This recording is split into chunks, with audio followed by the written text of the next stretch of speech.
waan tureef malee share company tokko dhaabbattee yeroo gabaabaa keessatti miseensa 3,500 miseensa 15,000 miseensa 11,000 horachuun baay'ee ulfaataadha. Maallaqa gara miliyoona 100 akka ta'u kan rees godhanii amma tokko hojjechaa jiru relatively better laalee jira bukkee arrallee gara kana gabaasa dhiyeessanii jiranii san duras qorannoo mataa kiyyaan godheen in terms of bookkeeping, in terms of management, in terms of reporting warra waliif daldala waliif warra kaanirra wayyaa ta'anii argeetiin jira. Haa ta'u malee isaanis miseensota isaanii yaamanii miseensota isaanii karoora itti agarsiisanii bu'aanis dhufuu baatu karaa bu'aan ittiin dhufuu danda'u irratti ibsa kennuuf irratti dadhabina guddaatu mul'ata jechuudha. Waliif construction kan jedhamu gara miseen nama 5,000tu sheerii irraa bitate sheerii 10,000 irraa kaasee hanga nama 500,000 illee kan bitate keessa jira. Gara qarshii miliyoona 100 ka ta'utti ka tilmaamamutti akka walitti qabametti kan beekamu.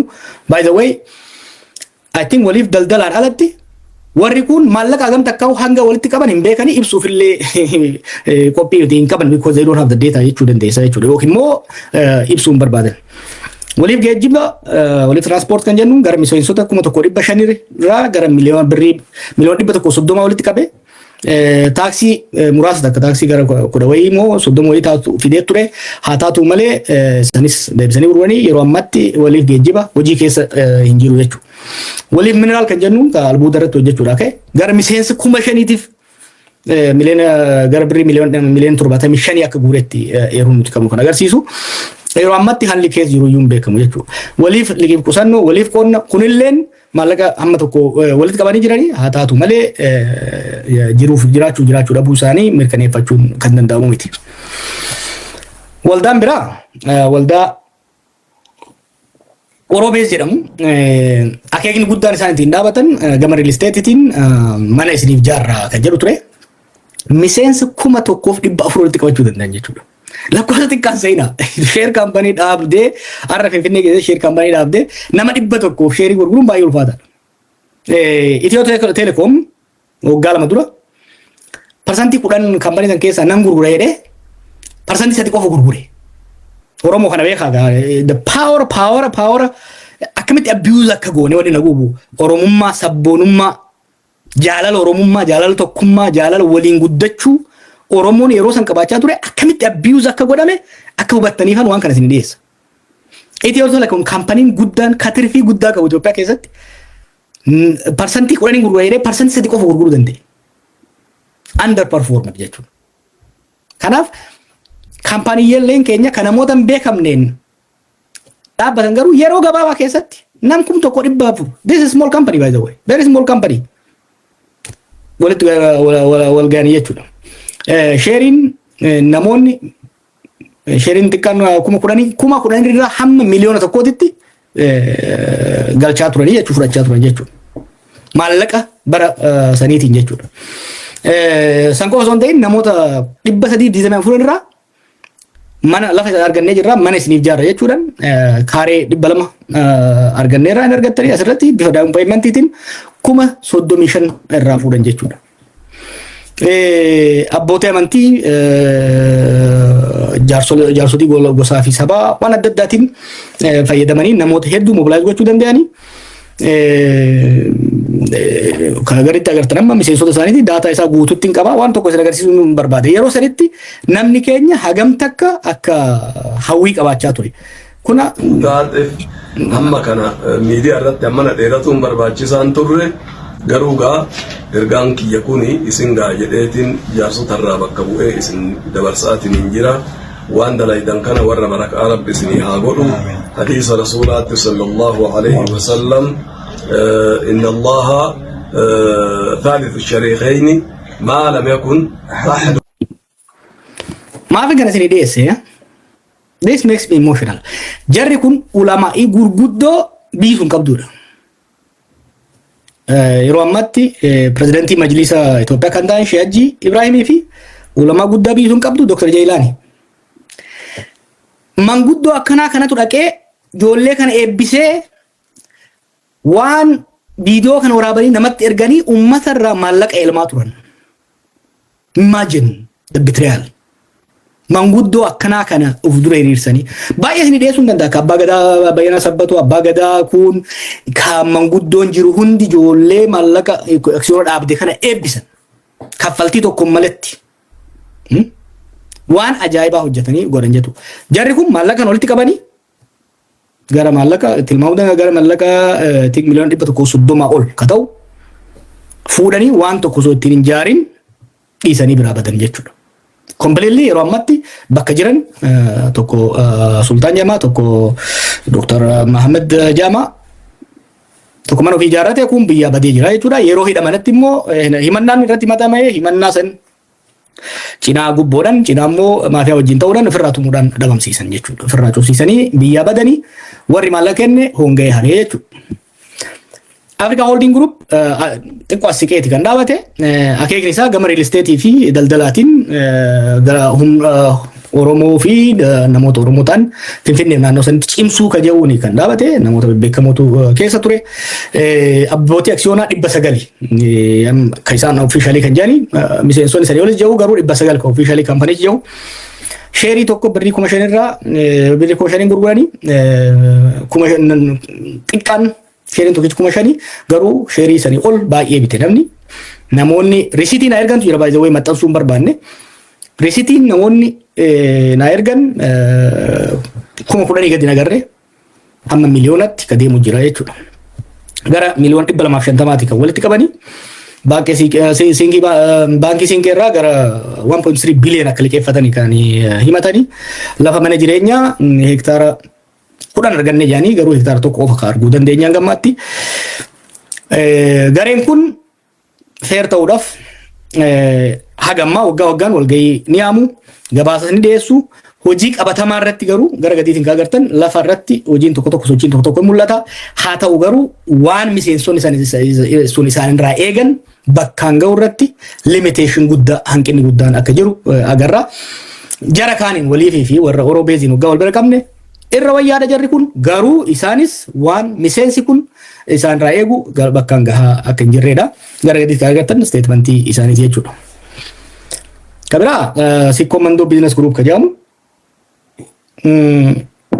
kunis yeroo masan hamileedhaan keessattuu dhalattoonni Arsii Baalee keessa jiran kan biyya Arabaa jiran kan biyya Diyaasporaa jiran diinagdeedhaan if cimsuu bifa jedhuun jaaratanii mana jireenyaa irratti real estate irratti bakkoota adda addaatitti ka jedhuun walgahanii walitti dhufanii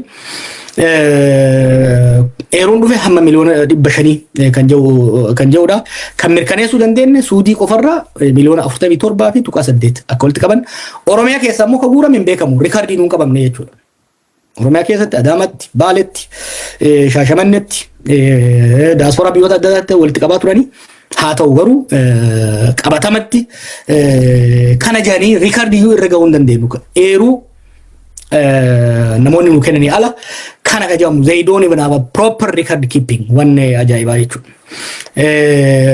Hojiidhaan waggaa laallu naannoo bishaan gurraachaa naannoo Shaashamanneetitti lafa hamma tokko hin qabanii manneen xiqqoo takka dhaabanii jiranii garuu manneen sunis namoota walitti dhidhiyaatan malee miseensi kun ka buusii kana buuse hin beektan warri Saawudii jirtan amma riyaala 10,000 riyaala 15,020 sanii gadis sanii olis ka baasee jira jechuudha.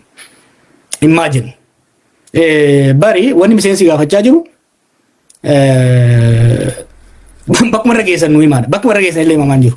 Yoo waan kanaan gaafii dhiyeessu deebiin miseensa isaanii maafiyaadha sun immoo maali mana durbittiin xiyyaa ijaarratti agarsiifnaadha. Maallaqa uummatarraa walitti qabanii durbittii fiitiif mana ittiin ijaaruuni kuni waan fudhatama hin qabneedha jechuudha.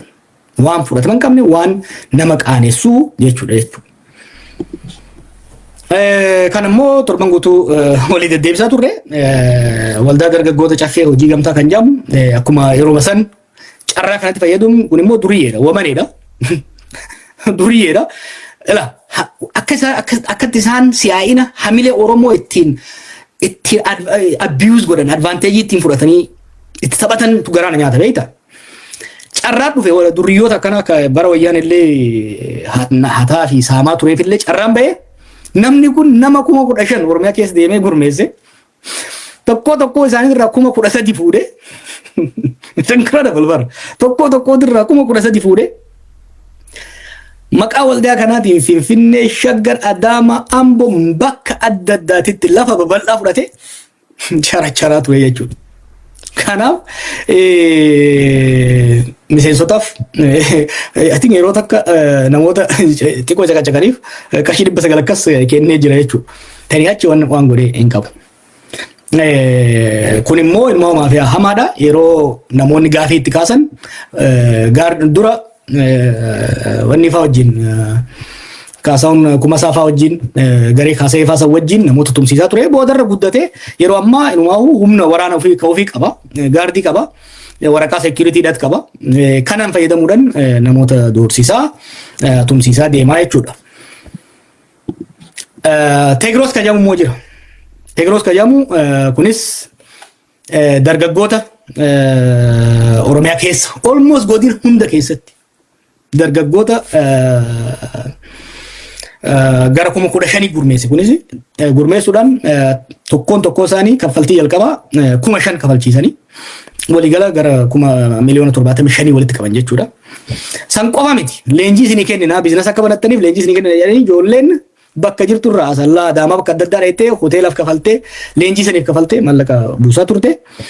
Saniin dabalata immoo dargaggoota 147 konkolaataa elektirikaa dhala malee isinii finna jechuudhaan maallaqa irraa fuudhanii tokko isaan irraa 46 fuudhanii nama 10 qofatu argate akka ragaa amma qabutti jechuudha himannaan irratti baname. Kakanaa immoo it's very important. Kakanaa qondaala kana waa galtan Daani'el Charnat jedhama.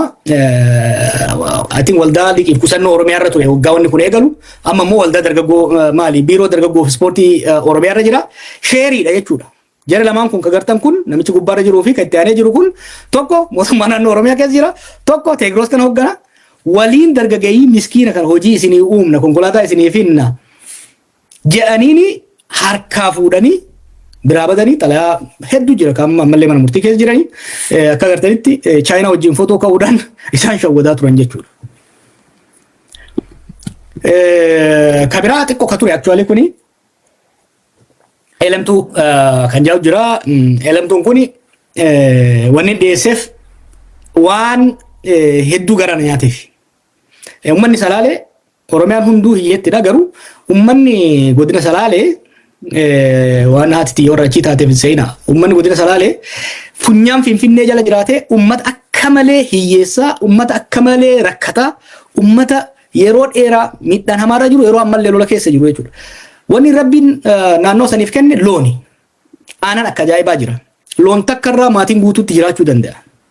Garuu waldaan kun waggaa 18 dura dhaabate yaanni isaa aanan kana qonnaan bultoota kanarraa sassaabee magaalaa fidee gurguruudhaan takkaa'uu gara bifa adda addaatti jijjiiruudhaan yaada jedhuun Oromoonni keessattuu biyya alaatiif biyya keessa jiran kan maallaqa qaban hedduun maallaqa walitti baasanii kaampanii kana yeroo bara san ijaaranii kaampaniin kun waan nama gaddisiisu hojjete waggoota gara 16 wanni kun eega dhaabate gara miseensota hedduu gara miseensota 1,500 nama 1,500tu maallaqa walitti baase yeroo sanitti gara miliyoona 50 kan walitti qabe imagine 16-18 years ago maallaqa hangasii walitti qabe. Garuu erga gaafsanii wal gahii yaameen beeku dividendiis kafalee hin beeku san qofa osoo hin ta'in yaanni ture qonnaan bulaan Salaalee kun aanan isaa kana akka jalaan banne gatii feer ta'een gatii gaarii ta'een akka isa akka gurgurachuu danda'uuf kumpaaniyaan kun yeroo ammaatitti aanan litiriidhaan 67 fagoo miti beeka saawuma takka Finfinnee irraa transportii akka hin jedhamne birii 30 irratti buufatee gurgura it became really a profit maximizing company. So san qofa osoo hin ta'in miseensota walgahii yaamu miseensota bu'aa kennuun hafee kaampanicha odoo miseensota mari'achiifne gurguraa jira jechuudha kaampaniin kun. The whole company is being sold. Kubbaaniyaa guutumatti gurguraa jiran jechuudha. Imagine namni Salaaleen dhaqee arge namni rakkoo uummata sanii arge aanan gannaqa kaampaniin kun waan godhu beektaa waan haraam dalagu beektaa yoo agartan suuraalee amma intarneet irratti deemu tokko yoo agartan gatiin gadi bu'eera gabaan cufateera jedhanii ummanni aanan walitti cimmisee fidee qorra san keessa karaa irratti bahee makiina hoggaa eeggatu aanan kana jalaa gannaqu. Aanan gannaqsiisu jechuudha. Aanan gannaqsiisu. Ka akkasitti qonnaan bulatti taphatan. Ka namoota waan sanitti amananii maallaqatti kennan ganan hanqateet kubbaaniyaa kana gurguruudhaaf deemaa jiranii yeroo namoonni immoo gaafatan maal abbaa keessanii fiddan jaan jarri kun warra hidhata guddaa qondaalota wajjin qabu warra baala gizee ta'eera jechuudha. Gaa saampilii isin agarsiisa jedhee yaada kubbaaniyaalee hedduu jira kan amma agarre wanni agarru maqaa kubbaaniyaa aksiyoonaa kanaan wanni hojjetame waan baay'ee nama gaddisiisuu fi waan baay'ee nama salphachiisutu raawwatame. Hanna aksiyoonaa fi maafiyaa maaltu walitti fide maaliif walitti fide jettan waan ajaa'ibaan arge qorannaa by the way osoo waa'ee maafiyaa laaluun waa'ee aksiyoonaa kana keessa bu'e akkaminnaan jedha. Aksiyoononni kun hoggaa dhaabatanii warri aksiyoonaa kan hoogganu kubbaaniyaa san hojjechiisuudhaaf lafa fudhachuutti deemu. Lafa maqaa kubbaaniyaatiin fudhatan kan immoo deebi'anii characharu jechuudha. Yennaa lafa kana fudhatanii fi lafa kana deebisanii gurguran dallaalota lafaa kan maafiyaa 120 wajjin hojjettuun walitti hidhaman. Almost all of them sadarkaa jechuu dandeessaniin kubbaaniyaaleen amma isiniin jee kun almost all of them daldala lafaa keessa jiru. Daldala lafaa kana kun immoo dallaalota lafaa warra 120 wajjin hojjetuun walitti fidanii tokko lafa soliin dalagu lammaffaa hoggaa miseensi gaafii irratti kaase maafiyaa 120 kanatti fayyadamuudhaan miseensota kana tumsiisu ukkaamsiisu hamma ajjeesisuutti deemu jechuudha. Wanni biraa isaa wal fakkeessu gaafa dura ijaaraman akkuma isiniin jedhe miira tokkummaa miira oromummaa miira sabboonummaa xiiqii waggaa 150tiin ijaaraman. Gaafa maallaqa aksiyoonaa nyaatanii gaafa ummanni gaafii itti kaasuu eegalu gaafa lafa san gurguratanii ummanni murumsuu eegalu ganda gandatti galan jechuudha. Yoo agartan amma gaafa Facebook irratti maxxansu nuti waan gadda kana kaaneef waan amma waliif keessattis sikomandoo keessattis orobees keessattis maal keessatti warri ijaarame hundumtu hoggaatu qaban akka gaachanatti ganda of dura qabachuu dan barbaadan. Garuu maallaqni aksiyoonotaa kun kan nyaatame namoota 2 3 4 5 hin dabarreen jechuudha.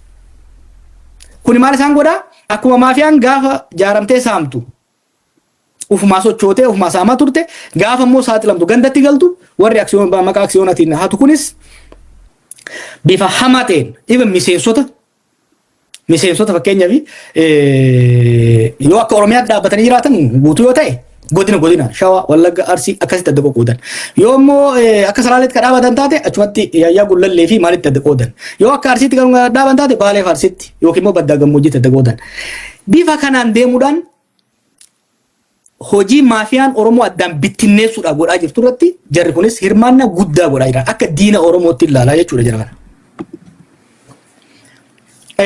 Kuma reefu siin jedhetti tooftaaleen namoonni kun maqaa aksiyoonaa saaman kun maal waliin qaban gaayallee sobanii maallaqa fuudhanii doorsisanii dhoowwachuu gosaa fi gandaan qoqqoodu maafiyaalee fi qondaalota qaama nageenyaatiin walitti hidhatanii saamu. Fakkeenyaaf gurbaan warqinaa jedhamu ka waliif tokkoffaa boordiitti itti gaafatamaa boordiiti. Waliif heelziif egzeekutiiv daayirektariidha. Maafiyaa 120 qondaalota ol'aanaa wajjin shirkii guddaadha. Namni isatti dubbate halkan cafaqamee bulaa jechuudha.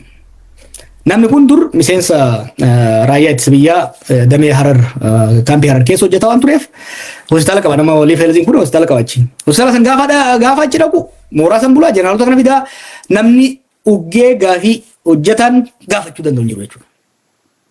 Hoodii bamummoo ka'ee ganda isaatti galee waan akkasiitiin deema. Amma hoggaa gaafiin itti dhuftee mana murtiitiin xiqqin kan maal godhe bilisiginnaa seene fiige. Bilisiginnaa seene osoo hannaan fi saamichaan barbaadamu amma kaadhimamaa ta'ee aanaa tokko irratti dhiyaatee jira caffee Oromiyaa. Imagine namni miseensota aksiyoona walitti yoo dabalan probably 50,000 maybe 100 hin caalle saame ummata aanaa tokko bakka bu'eetti dantaa ummata aanaa sanii kabachiisuudhaaf caffee Oromiyaadhaa dorgomaa jira jechuudha. Qaaniin jiru bar warra nyaara haaddate beektaa wanni kun waan ajaa'ibaati wanni deemaa jiru jechuudha.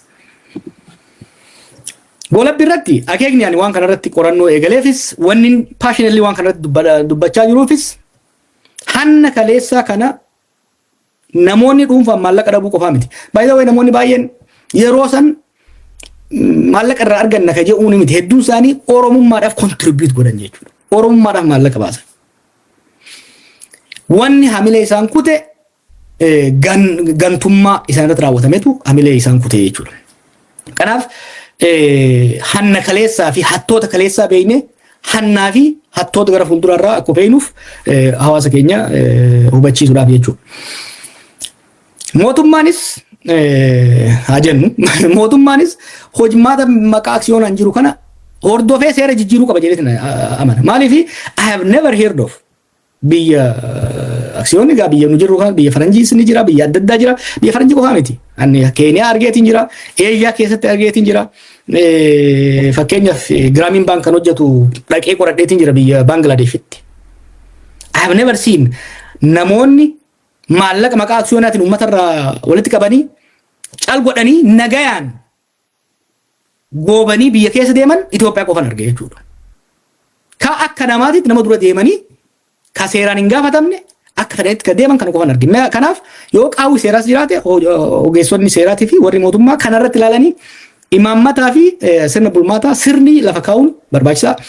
Akkasumas immoo qondaalota mootummaa jara kana wajjin wal keessa seentee saamicha kanarraa hirattu dhorguun baay'ee barbaachisaadha.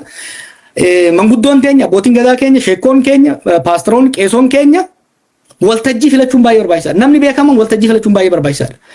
Of dura nama guddaa qabatanii xixiqqoon fi hattuun nama guddaa nama ija ummataa ta'e of dura qabatanii hiyyeessa saamaa waan jiraniif kanarratti of eeggachuu hedduu barbaachisaadha.